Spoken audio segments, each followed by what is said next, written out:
Vesioinad Rõuge ööbikuorus.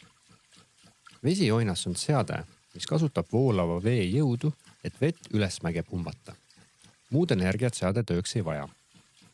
Tindioru talu peremees Friedrich Johanson ehitas esimese vesioina 1939. aastal, ilma et oleks teadnud, et samasugune leiutis on Prantsusmaal patenteeritud juba 1796. aastal.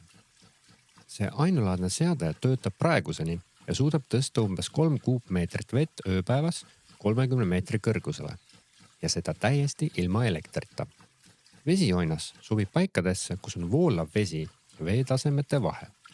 Rõuges võimaldavad vesioinal töötada allikad, mis ei külmu isegi talvel. Vesioina tööpõhimõte.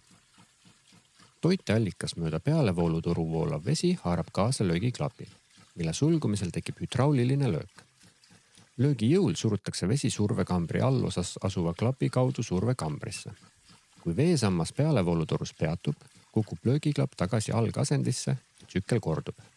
Iga löögiga voolab survekambrisse vett juurde, surudes kokku seal oleva õhu.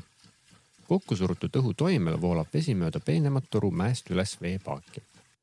Pealevooluturus olev ava, millest löögi ajal vesi üles pritsib, on vajalik survekambrisse koos veega surutava õhu kaasahaaramiseks.